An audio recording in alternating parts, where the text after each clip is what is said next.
Punjab National Bank today reported a fourfold rise in its net profit for the October-December quarter. And joining us here we have the Executive Director of Punjab National Bank, Dr. Ram S. Sangapuri, to speak to us about the quarter gone by, the challenges going ahead, and the positives lined up ahead. So, my first question, if it could be about the quarter gone by, the stellar rise in profit, what would be the reason that you would attribute to this rise in profit, sir?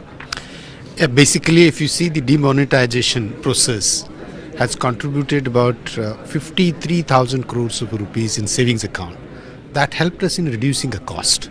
And this is cost pushed jump in profit.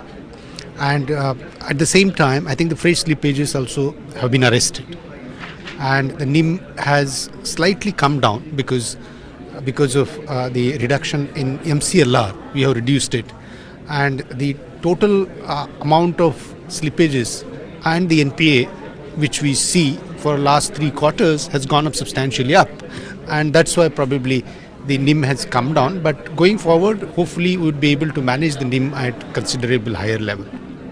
Right, sir. You mentioned the funds that have come in because of the demonetization excess. Could you tell us what are the plans with this fund? You said that 40% of the funds maybe are expected to stay within the circle. So what are the plans that you have with the excess cash that you have in your bank's books now?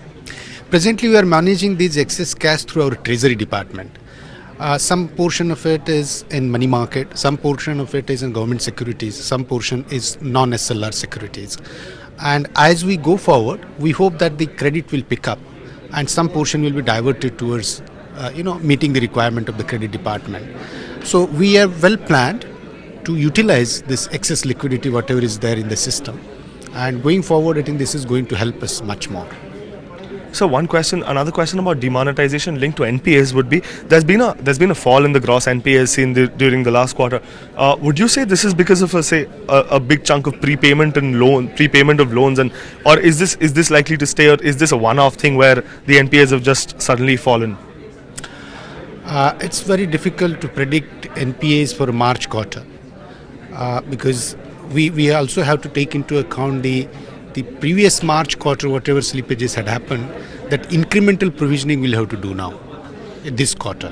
This March quarter, March 2017. This is one aspect. Second is, in a March quarter, usually, the slippages are more, conventionally if you see, historically. Therefore, the slippages are likely to be little higher side in the March 2017 quarter. So, I won't say that in the March we would be able to reduce substantially NPAs, slippages. But definitely we will try to maintain the level of NPAs as we see today.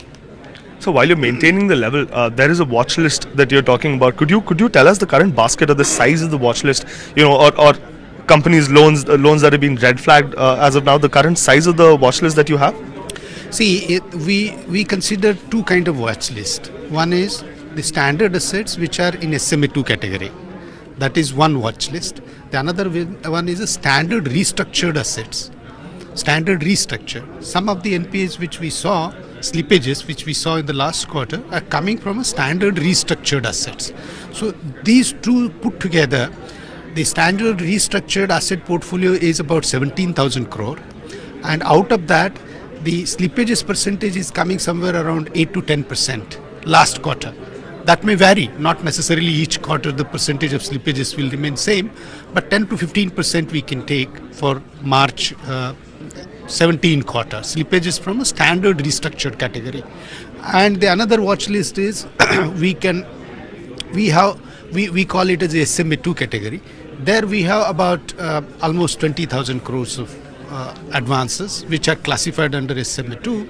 From there, usually very few slippages happen, because by the end of the quarter, we usually manage to recover the amount and maintain the status quo. But from there also we can presume between 5 to 10% slippages for March 2017. So 5 to 10 and 10 is what you're roughly looking at? Absolutely. So another question, I'm sorry I'd pull you back to demonetization, but that seems to be a bigger issue all of us are facing right now. The asset quality review has been postponed.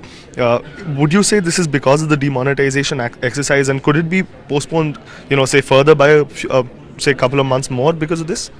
What Reserve Bank of India announced in the December was that for those small accounts up to 1 crore, the recognition of classification of asset, that criteria has been modified little bit for a certain period of time. That is only for a 90 days period of a time. So the advantage which we had in this quarter will not be there for March quarter. So there are likelihood of further slippages in this category in a March 2017 quarter. So this is one dispensation which Reserve Bank of India had given because of demonetization. Okay. Now the asset quality review which you are talking about, that is a process Reserve Bank of India continuously does. So for this year also they will do, and that they will report, they will throw the list at the concerned banks maybe in this quarter itself, and we have to provide for that. But do you expect it to happen within this quarter? I mean, that's a continuous process actually. The team from Reserve Bank of India visits all the banks, major banks, and they conduct inspections. And through that process, whatever they feel that additional provisioning is required to be done, they report it. So last year, of course, the process was deeply involved, and large amount of NPAs were uncovered. But this time may not be that huge actually. Right, sir. Now that you mentioned RBI, I'll keep my last couple of questions on RBI and the upcoming monetary policy review. You said that you do expect a 25 basis point cut in the interest rate. Now, is this an estimate that you've kept in a level of moderation, or is this too much to ask for? Do you expect a 25 basis point cut, and such an expectation, is it valid enough? I think the economists are expecting 25 basis point cut this policy announcement, but I am personally not actually much hopeful about happening that. I believe that Reserve Bank of India will take a pause this time also, and it's even if Reserve Bank of India takes a pause this time, effective lending rates have already come down actually, because most of the banks have already reduced their MCLRs and very aggressively reduced. So even if Reserve Bank of India reduces by 25 basis points, most of the banks may not immediately transmit that benefit to the customers. They may take some more time. Transmission time will be longer this time, definitely. So that's what my last question was going to be. If RBI were to cut the interest rate by 25 basis points, would you also go for a reduction? But you've already answered that question, so I guess we'll keep it at that, sir. Thank you so much for speaking to Bloomberg. Thank you so much, sir.